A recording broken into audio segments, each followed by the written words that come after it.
mas el Hijo del Hombre no tiene dónde recostar su cabeza. Pero a estos hijos de Zebedeo les dijo: venid y ved. Fueron, vieron y se quedaron, porque así había sido elegido por Dios. Estos hijos del trueno, que así los apellidó el maestro, representaban la ley que fue dada mediante torbellino de viento, truenos, relámpagos y gran terremoto.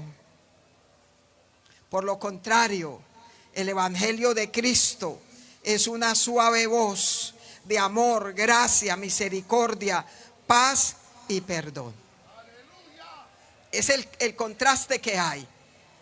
Estos hijos del trueno representaban aquella época que ya estaba pasando, porque había venido el tiempo de la gracia, del amor y de la misericordia de Dios.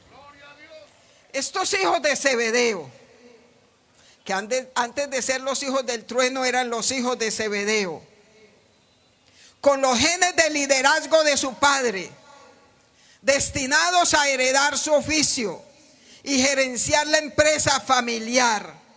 La pesca era un negocio importante y su padre tenía una empresa y tenía jornaleros. Juan y su hermano remendaban las redes de su padre cuando el Señor los llamó. Ellos dejaron a su padre y a los jornaleros y siguieron a Cristo. Y yo me pregunto, ¿por qué este padre dejó ir a sus hijos con el maestro? Estos eran tiempos difíciles, tiempos en que el pueblo de Israel suspiraba por un cambio, anhelaba sacudirse el yugo romano y anhelaban mejorar sus vidas. Por eso cuando apareció Juan el Bautista, los hijos de Zebedeo lo siguieron y eran sus discípulos. Pero luego cuando aparece el Señor Jesucristo, y Juan, con la humildad que lo caracterizaba, dijo que era superior a él y que era el Cordero de Dios. Entonces Juan y su hermano y otros discípulos de Juan el Bautista se fueron con el Señor. Así que estamos hablando en esta mañana de un hombre que, como él mismo lo dice aquí en esta primera carta de Juan, que él habla y dice lo que era desde el principio, porque fue un testigo de todo esto. Y del primer principio que nos habla es que en el principio creó Dios los cielos y la tierra. Ese es el primer principio que él habla. Y el segundo principio que él habla es que en el principio era el verbo y el verbo era con Dios y el verbo era Dios. Este era en el principio con Dios. Y el tercer principio que habla es que lo que era desde el principio, lo que hemos oído, lo que hemos visto con nuestros ojos, lo que hemos contemplado y palparon nuestras manos tocante al verbo de vida, porque la vida fue manifestada y la hemos visto y os testificamos. Y os anunciamos la vida eterna, la cual estaba con el Padre y se nos manifestó. Lo que hemos visto y oído, eso anunciamos. Bendito sea el nombre del Señor. O sea que aquí estamos hablando de uno que fue testigo desde el origen, desde el principio. Bendito sea el nombre del Señor. Cuando habla acerca de lo que hemos oído, es decir, el sentido del oído, lo que hemos visto por medio del sentido de la vista, lo que hemos contemplado, es decir, mirando fija y atentamente, y lo que palparon nuestras manos por medio del sentido del tacto. El apóstol Juan estaba hablando de la encarnación de Jesús y de su propia asociación con Él cuando se encontraba aquí en la tierra. Alabado sea el Señor. Y para el momento en que esta carta fue escrita, esto era muy importante porque ya estaba ahí la herejía gnóstica con sus conceptos equivocados y errados. Bendito sea el Señor. Entonces, aquí estamos hablando de un testigo, de uno que fue transformado, de uno que fue cambiado. Gloria al Señor. Yo empecé a enseñar en la iglesia esta epístola de Juan y no he podido pasar del primer versículo porque me encontré con la figura de Juan, porque me encontré con lo que sucedió con Juan. Bendito sea el nombre del Señor. Y a medida que lo estudiaba y que ya nos invitaron acá, aunque no me habían dicho que iba a predicar, yo empecé a sentir que de esto tenía que hablar. Bendito sea el nombre del Señor. Y una de las cosas importantes y centrales es que este hombre fue transformado y su carácter muchas veces fue reprendido, porque como escuchábamos ayer en la reunión de obreros, el Señor primero a sus discípulos los salvó y luego los formó. Y el Señor en el capítulo 15 de Juan 1 al 6 dice: yo soy la vid verdadera y mi Padre es el labrador. Todo pámpano que en mí no lleva fruto lo quitará, y todo aquel que lleva fruto lo limpiará para que lleve más fruto. Entonces lo que vemos en la vida de Juan es que el Señor lo limpió. Les dije que Juan representa y su hermano representa la ley, la dureza de la ley, las exigencias de la ley. Y Juan y su hermano eran duros. Dice la palabra del Señor en Lucas, que es el que narra esta historia, capítulo 9, 49 al 56, que vino Juan y le dijo al maestro: hemos visto a uno que echaba fuera demonios en tu nombre y se lo prohibimos, porque no sigue con nosotros. Yo creo que él dijo: uy, qué gran cosa le voy a decir yo al maestro. Qué bendición, cómo el Señor se va a poner contento conmigo. Porque nosotros muchas veces creemos que nuestro carácter, que la manera de ser de nosotros, nuestra dureza, le ayuda al Señor. Pedro creía que su espada le iba a ayudar al Señor, y el Señor le dijo: mete la espada a la vaina. Y yo siempre he pensado cómo quedaría Pedro desnudo. Le quitaron su arma, ya no tuvo más que hacer.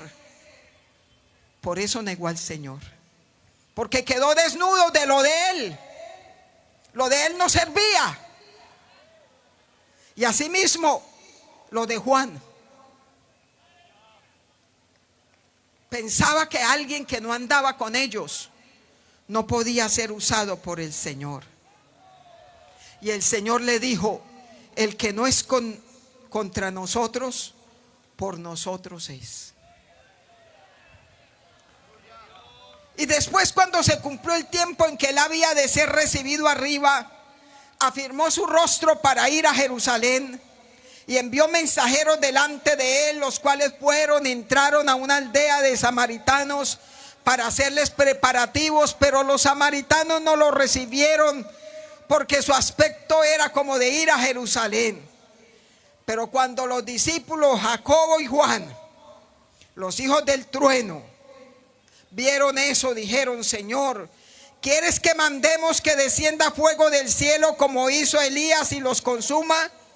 Entonces, volviéndose, el Señor los reprendió diciendo: vosotros no sabéis de qué espíritu sois, porque el Hijo del Hombre no ha venido para perder las almas de los hombres, sino para salvarlas. Yo creo que estos dos hombres, hijos, con buenas intenciones,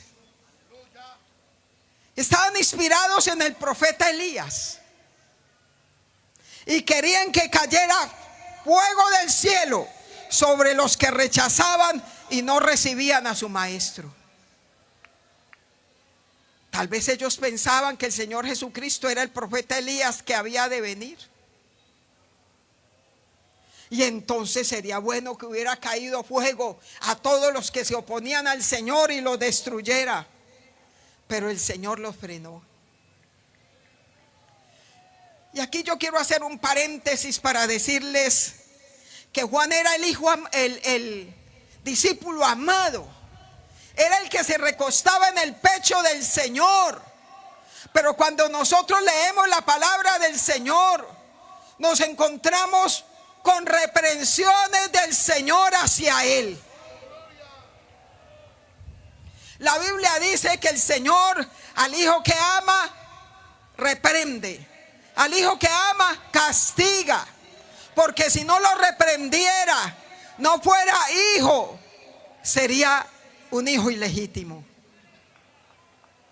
Pero el Señor tenía que hablarle así a estos dos muchachos, porque lo que ellos tenían, lo que ellos creían tener a su favor y que consideraban que era de ayuda para el Señor, no sería de ayuda, no sería de bendición para los propósitos de Dios, para los planes de Dios.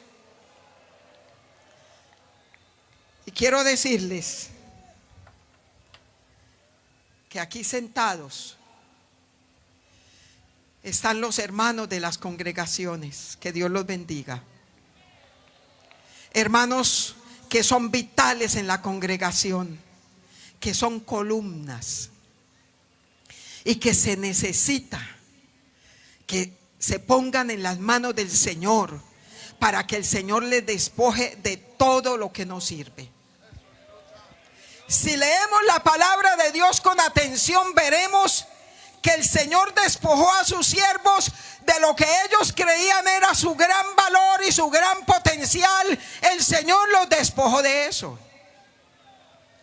Por ejemplo, a Moisés, con su audacia, con su carácter, queriendo liberar al pueblo, queriendo ayudar al pueblo, fue y mató a uno. Él creía que esa era la forma, pero esa no era la forma. Y tuvieron que pasar años para que este hombre se convirtiera en el hombre útil en las manos de Dios, un hombre manso. Asimismo el apóstol Pablo, él equivocadamente creía que estaba haciendo un favor a Dios cuando perseguía al pueblo de Dios. Pero cuando Dios lo redujo y Dios trató con él, él tuvo que decir: cuántas cosas eran para mí ganancia, yo las he estimado como pérdida por causa de aquel que me llamó, por causa de aquel que asió de mí. Porque yo ahora estoy viendo a ver cómo me aferro a él. El Señor ha sido de cada uno de ustedes y lo tiene ahí, pero es necesario que usted se aferre al Señor. Aleluya. Asimismo aquí, sentados en las bancas, aquí en el altar, hay hombres y mujeres a quienes Dios levantará. En las bancas, hombres y mujeres que Dios levantará y ocuparán posiciones principales de la obra del Señor a nivel nacional y a nivel internacional. Y yo me pregunto, ¿qué sucede si no nos ponemos en las manos del Señor? ¿Qué sucederá si no le permitimos al Señor que quite de nosotros todo lo que no sirve? Y les recuerdo nuevamente, nosotros creemos que tenemos cosas que sirven y que ayudan al Señor y a su causa y al evangelio evangelio. Pero tal vez lo que nosotros creemos tener bueno no es bueno. Aleluya. Siempre recuerdo una experiencia cuando estuvimos con mi esposo en una tierra de gente pobre que lavaba la tierra para conseguir oro. Y un día fuimos con mi esposo y había un hermano con una bateada llena de tierra, lavando esa tierra para encontrar el oro. Y el hermano lavaba y lavaba y lavaba y botaba la piedra, la tierra, y no aparecía el oro. Al final quedó en la batea una chispa casi insignificante. Y él nos dijo: este es el oro. Inmediatamente me vino el pensamiento: esos somos nosotros. Nos creemos mucho y todo lo que tenemos es pura tierra. Y lo que brilla en nosotros es el oro de Dios. Pero nuestra tierra, nuestra piedra, no permite que ese oro brille. Dios ha hecho cosas grandes con su obra, pero Dios hará cosas grandes. Alguno dirá: pero ¿qué más puede hacer? No, Dios tiene cosas muy grandes para hacer. Pero para esas cosas grandes que Dios va a hacer, se necesita gente que le permita al Señor, como Juan se lo permitió, que lo pode, que le corte, que le quite. Alabado sea el nombre del Señor. Así que, amados hermanos, eso de hoy, de una generación que se quiebra, de una generación a la que no se le puede decir nada, a la que no se le puede exigir nada, a la que no se le puede llamar la atención porque de pronto se van. Si usted quiere llegar a ser ese instrumento en las manos de Dios, acepte las reprensiones del Señor. No se disguste, no se enoje. ¿Cómo se sentiría aquellos dos hermanos cuando ellos, con las mejores intenciones, y es que usted y yo muchas veces con las mejores intenciones queremos hacer lo bueno, pero resultamos haciendo lo malo? Estos dos, con las mejores intenciones, quieren ayudarle al Señor, pero su ayuda no le servía. Porque también en la segunda ocasión, dice la palabra del Señor también, de cuando ellos le prohibieron a un hombre porque no estaba con ellos.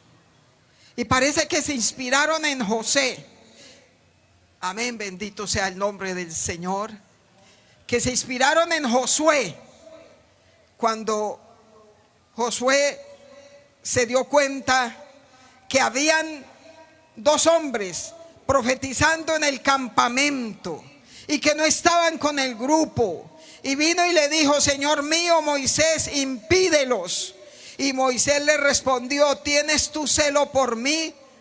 Ojalá todo el pueblo de Jehová fuese profeta, y que Jehová pusiera su espíritu sobre ellos. Alabado sea el nombre del Señor. Amén. Dios tenía que tratar con Juan, porque Juan era una persona impulsiva, una persona egoísta, una persona sectaria, y no podía ser así para el propósito que Dios tenía con él. Hermano, hermana, el propósito que Dios tiene con usted es grande, y Dios tiene que pulirlo a usted. Y Dios lo pasará por un proceso. No sé cuántos ¿Cuánto le pueden decir al Señor en esta mañana? Haz conmigo como quieras hacer, pero que yo pueda serte útil.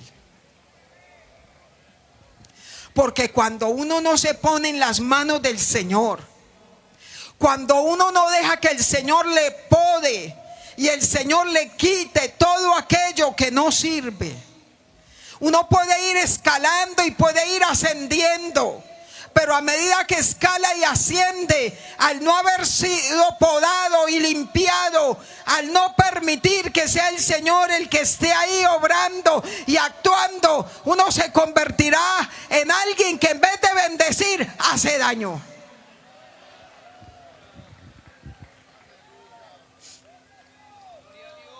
Deseo yo que cada uno reflexione esta mañana. Y usted que sabe que Dios tiene planes con su vida, que Dios le va a levantar, que Dios le va a llevar. Tal vez usted, como dijera el hermano Rubén, es un desconocido, pero Dios tiene un plan con su vida. ¿Cómo es su vida familiar? ¿Cómo vive usted y su esposa, o usted y su esposo? ¿Cómo viven con sus hijos? ¿Cómo es el trato a las personas? ¿Cuál es el evangelio que usted tiene? Tal vez un evangelio o un conocimiento de Dios como el que tenían los amigos de Job. Los amigos de Job creían conocer a Dios, y basados en ese conocimiento que ellos tenían de Dios, juzgaron a Job. Pero ellos no conocían a Dios, y al no conocer a Dios, no podían juzgar a Job. Si algo necesitamos todos nosotros, es conocer a Dios, es empaparnos del Señor. ¿Quién era el Señor? ¿A qué vino el Señor? Amén. Y no solamente contentarnos con que ya no fumo, ya no tomo, ya no adultero, ya no digo malas palabras, sino mirarnos hacia adentro. ¿Qué hay dentro de mí que estorba, que impide lo que Dios quiere hacer? ¿Qué actitud, qué conducta tengo yo que a futuro hará daño a la obra del Señor, perjudicará la obra del Señor? Vuelvo y les digo, aquí hay personas que ocuparán cargos importantes. Es necesario permitir que el Señor corte, que podamos decirle: Señor, haz conmigo lo que quieras hacer, límpiame, purifícame, pero yo quiero serte útil. Porque estamos hablando de generaciones transformadas, de gente que se puso en las manos del Señor, de gente que le ha servido al Señor. Pero del que se puede hablar es del que ha llegado y del que ha finalizado. Tenemos historias de muchos que hicieron cosas grandes, pero no llegaron, pero no han finalizado, no son nuestro referente. Bendito sea el Señor. Por eso, hermanos, esta es una invitación a mirar dentro de nosotros ese ardor, ese celo, ese espíritu combativo. ¿Está Dios ahí o no está Dios ahí? Y les decía también, ¿qué opinaba el padre de los hijos de Zebedeo cuando sus hijos se fueron? Porque es que el anhelo de todo padre judío es que su hijo siguiera su oficio. Porque todo hijo judío debía de tener un oficio, y el oficio era el oficio del padre.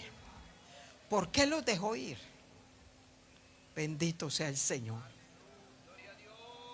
Y después, cuando pasó el tiempo, ¿por qué también permitió que su esposa fuera? Bendito sea el Señor. Yo pienso que ellos eran gente que tenían ambiciones. Y díganme ustedes, al encontrarse uno con un maestro que multiplica los peces, al encontrarse uno con un maestro que hace salir monedas de la boca de un pescado, encontraron una mina de oro. Se encontraron la mina de oro. Amén. Y entonces el padre dijo: esto vale la pena. Vayan y yo los apoyo, yo los ayudo. Bendito sea el Señor. Y como en todo el Evangelio y hasta el primer capítulo del libro de Hechos, se ve que ellos tenían una aspiración y un sueño. Y el sueño era que se restaurara el reino de Israel. Y ellos lo seguían porque para ellos Él era el Mesías, Él era el Rey. Y cuando se leen con detenimiento los evangelios, se nota que en ellos habían constantes discusiones sobre quién sería el mayor, quién sería el primer ministro de aquel rey. Gloria al Señor. ¿Cómo sería la conversación en la casa de Zebedeo? Cuando iba la mamá y los dos hijos, ¿de qué hablarían? Bendito sea el Señor. Allá en esa casa fue donde se formó la idea de que ella fuera a pedirle al Señor Jesucristo un favor. Y ella fue y le dijo: yo tengo una petición. Eso fue algo que conversaron en la casa entre todos. Y él le dijo: di. Y ella dijo: Señor, que en tu reino estos dos hijos míos se sienten el uno a la derecha y el otro a la izquierda. Y no le dijo nada a nadie más. Nada a nadie más. Y muchos cuando están sirviendo al Señor, y lo hemos visto, han puesto sus hijos, los unos a la derecha y los otros a la izquierda, y para los demás no ha quedado nada. Otros han llevado a sus hijos, los pusieron de presbítero, y lo primero que hizo fue llevar su hijo a las mejores iglesias, su hija a las mejores iglesias. Bendito sea el nombre del Señor. Amén. Gloria al Señor. Ustedes se imaginan a Juan, de pastor de la iglesia de Éfeso, con todo eso que tenía. Ustedes se lo imaginan. Hermanos,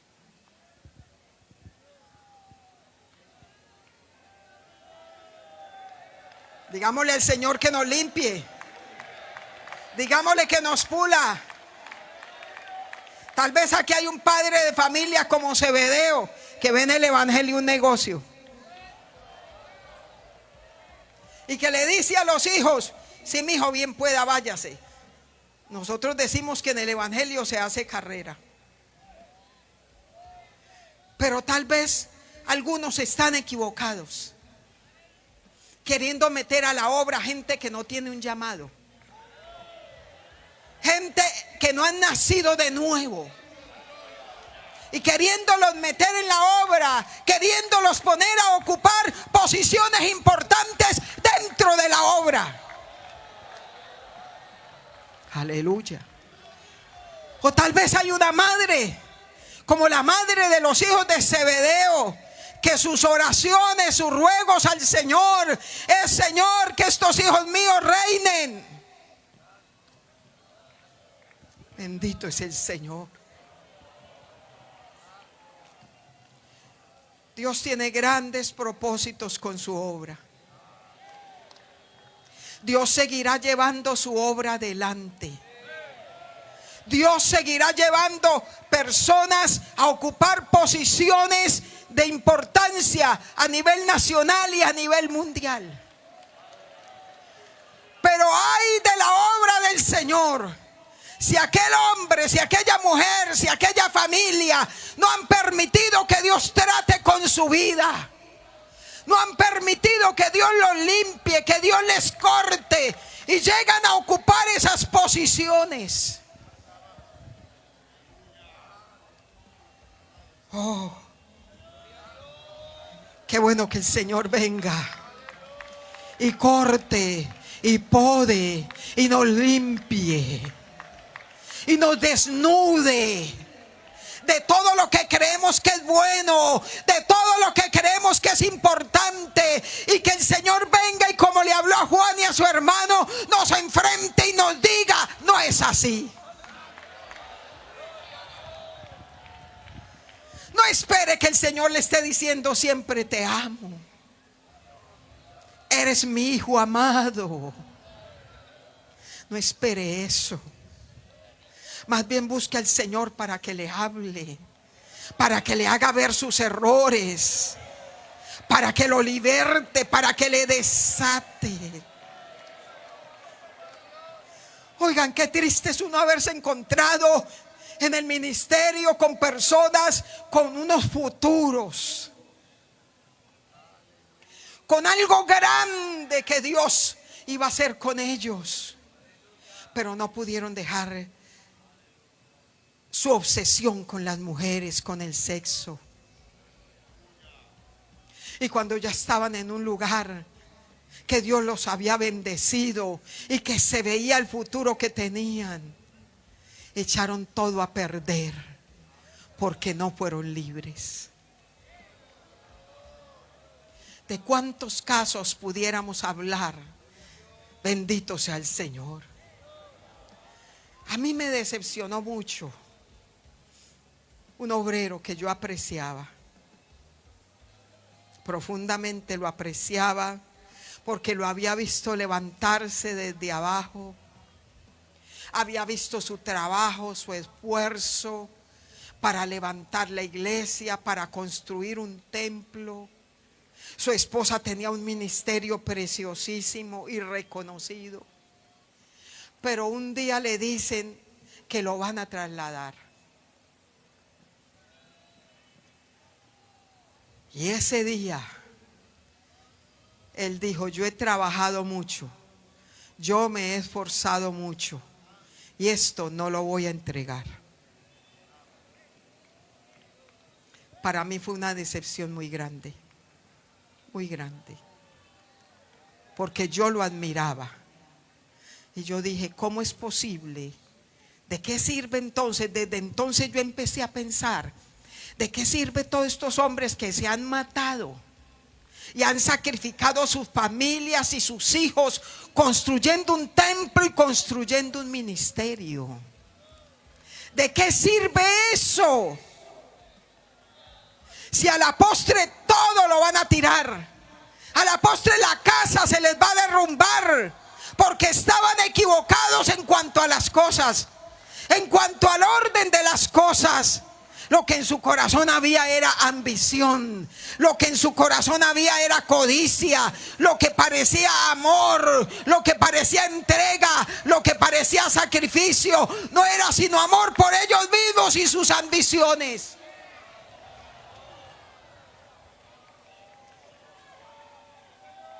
Yo creo que Dios está aquí esta mañana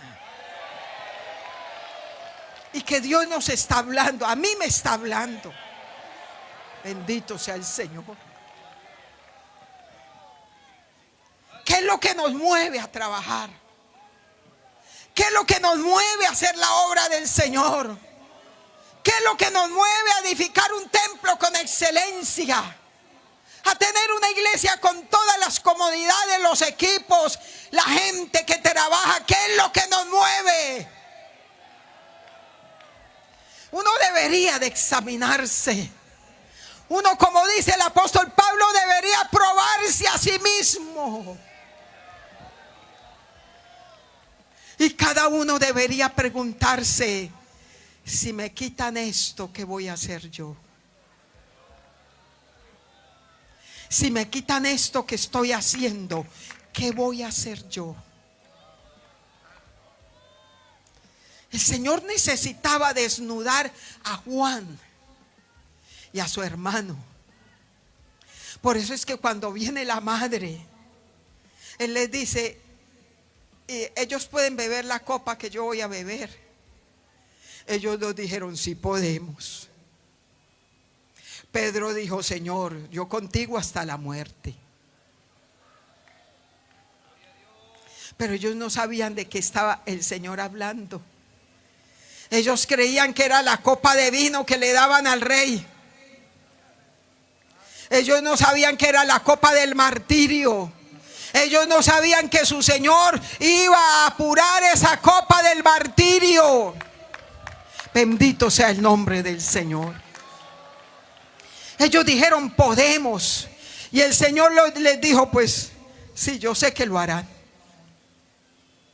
Bendito sea Dios. Porque en el plan de Dios ya estaba que Jacobo fuera muerto el mismo día que Pedro fue encarcelado. Y en el plan de Dios estaba por todo por donde iba a pasar Juan hasta llegar a la iglesia de Éfeso. Cuando Juan llegó a la iglesia de Éfeso, que había sido una iglesia con gloria, con bendiciones, con cosas grandes, pero cuando uno ya lleva años, como en este caso de mi esposo y yo, 52 años de haber creído en Cristo y más de 40 en el ministerio, yo comparo eso con el matrimonio. Uno se casa muy enamorado, la luna de miel, y eso uno está en las nubes, pero la vida lo va aterrizando a uno.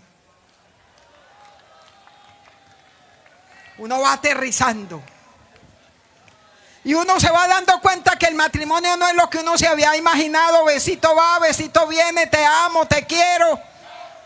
Sino que el matrimonio también trae compromiso y responsabilidades y sacrificios. Y entonces la vida cristiana es muy linda, es muy hermosa, qué bella es. Pero vienen años de sequía, años en que no se ve nada, años en que no hay resultados, años en que los cultos parecen monótonos. Y yo siempre me pregunto: ¿qué sucede con aquel pueblo que lo único que quieren es un culto donde los emocionen? Donde los emocionen. Y si no los emocionan, no hay nada. No hubo nada en el culto. Pero yo amo los cultos sencillos.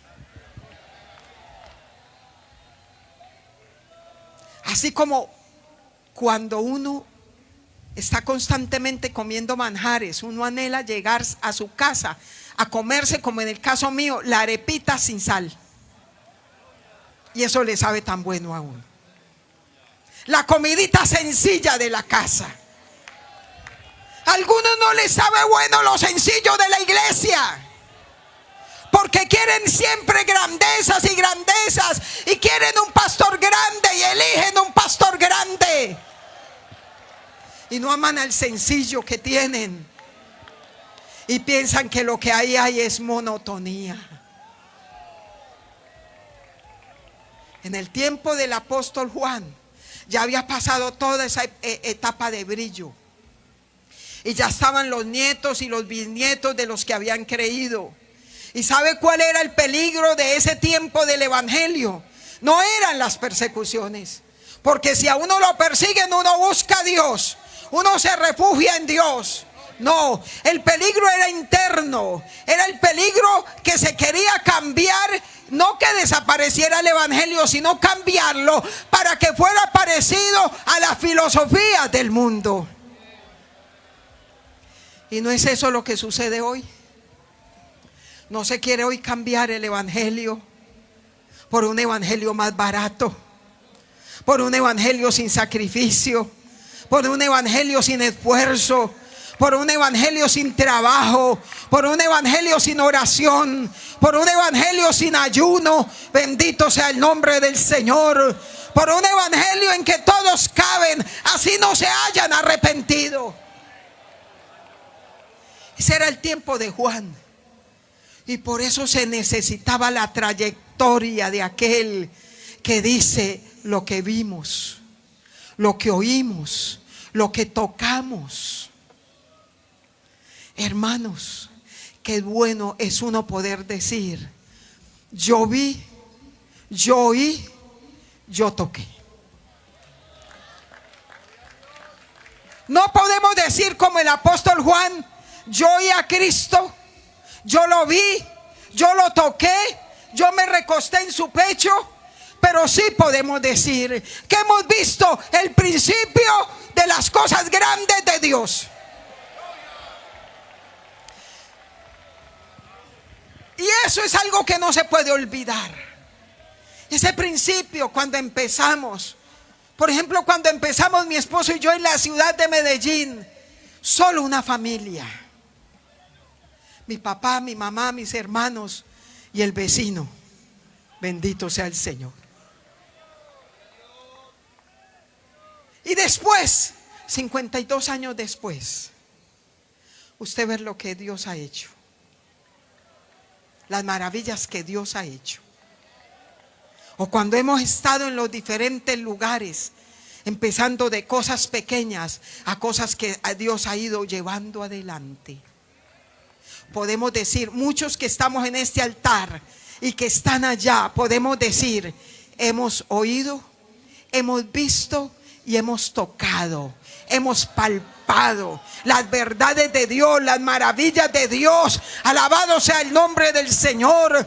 Y entonces Él fue puesto ahí para hablarle a aquel pueblo de la realidad que era Cristo, de la verdad del evangelio. Y nosotros en esta hora estamos puestos para hablar que Cristo es real, verdadero, que Cristo cambia, que Cristo llama, que Cristo levanta.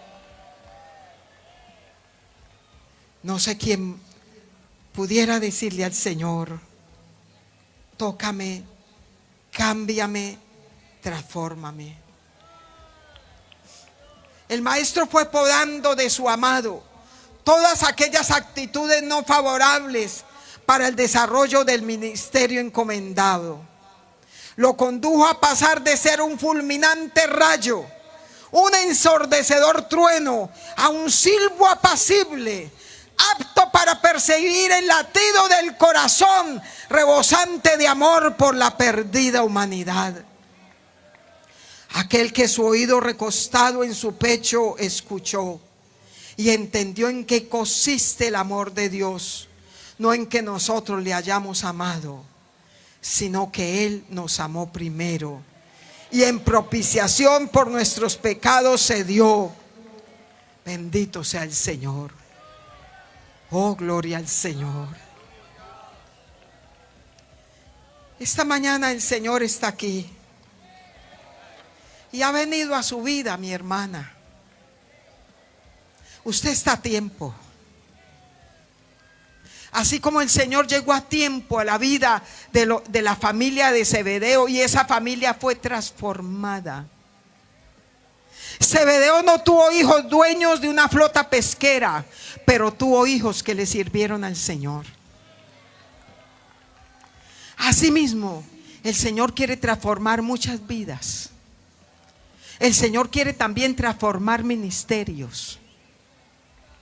Que ministerios que están desviados, que están torcidos, que van por el camino que no es, vuelvan a la senda, vuelvan a la ruta. Alabado sea el Señor. Y el Señor le habla a usted, hermano, que se ha desviado, que se siente cansado por el paso de los años y que piensa que ya Dios no hará nada más, pero Dios sigue estando en el cielo. Me gustó mucho esa también expresión, que la fe no es un sentimiento. Si usted no siente, no importa, pero Dios está aquí.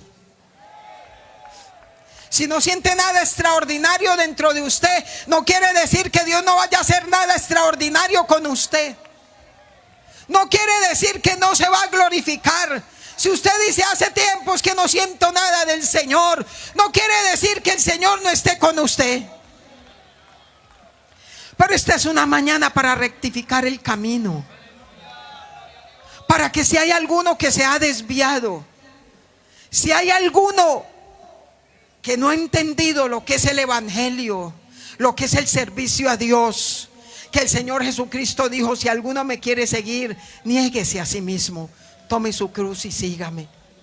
El evangelio es algo grande. Es algo grande. Y Dios quiere hacer el evangelio que a través de su vida se vea la grandeza del evangelio.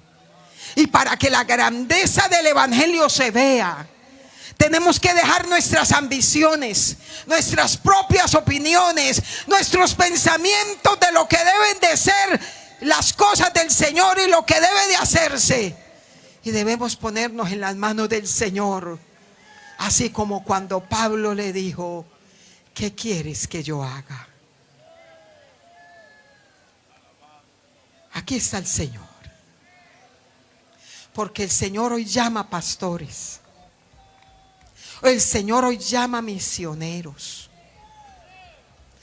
El Señor llama misioneros que los llevará a países donde ya la obra del Señor está establecida, pero donde hay personas que no están siendo correctas, que no están haciendo el trabajo debidamente. Y entonces el Señor a usted lo levantará y lo colocará en esa posición. Y Dios quiere que usted lo honre.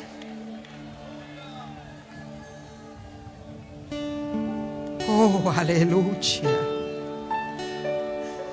Hay aquí obreros que irán a lugares difíciles donde la obra ha sido golpeada y maltratada por gente que nunca se convirtió ni se arrepintió. Y Dios levantará y usará esos obreros. Por eso, amado siervo de Dios, póngase en las manos de Dios. Hable con el Señor, dígale: quítame lo que me tienes que quitar. Poda de mí lo que tengas que podar. Bota de mí la tierra que tengas que botar, la piedra, Señor. Y que brille tu oro en mi vida. Que brille tu oro en mi vida.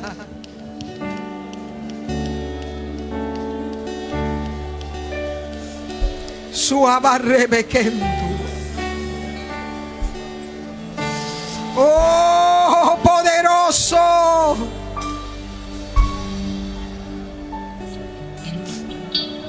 Señor levantará su obra. El Señor llevará su obra en victoria. A pesar de la gente que estorba, que se daña, Dios llevará su obra adelante. Dios llevará su obra en victoria.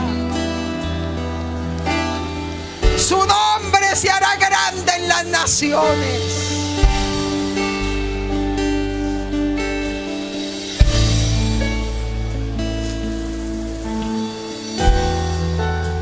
Empiece bien desde el principio. Deje que el Señor trate con su vida. Deje que el Señor le reprenda, aunque sea su hijo amado. Por eso lo hará.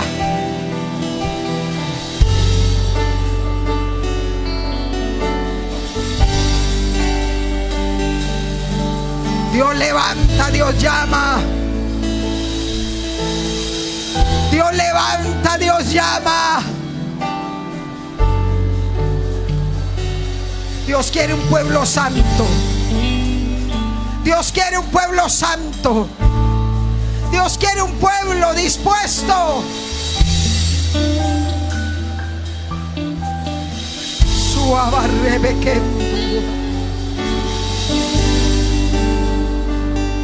Ábrale su corazón al Señor.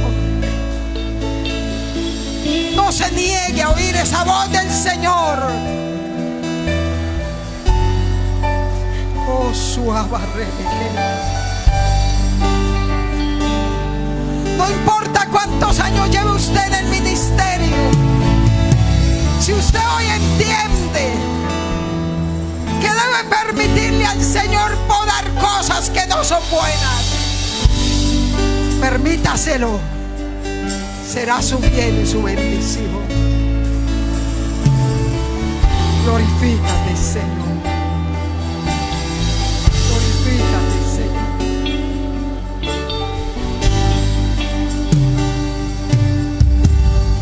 Aleluya, aleluya. Gloria a tu nombre, Cristo. Adórale, adórale, dele gracias. Dele gracias por esta oportunidad.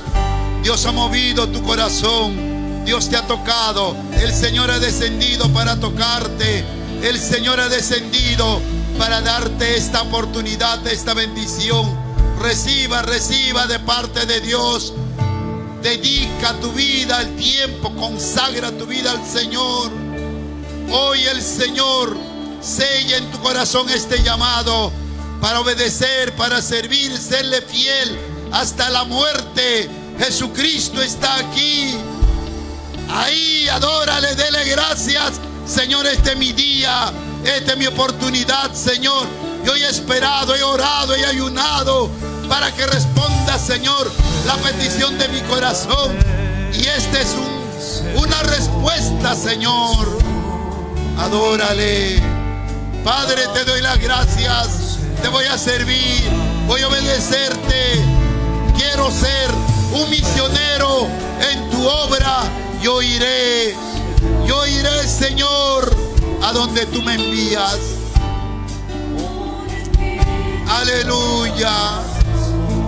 Adórale. Adórale, cántale al Señor. Aleluya. Necesito ser cambiado. Todo lo que hay dentro de mí. Señor, aquí está mi corazón, mi vida. Te seré fiel desde hoy con este compromiso de obedecerte cada día, de servirte, trabajar, Señor.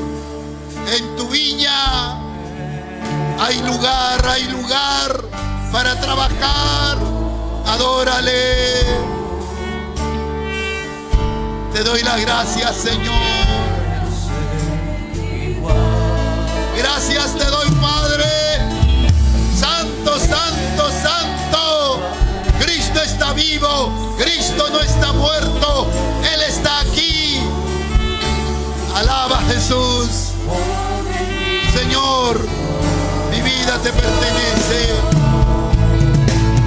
Padre. Aleluya. Padre Santo, necesito ser cambiado. Necesito, Señor, serte fiel. Aleluya, aleluya.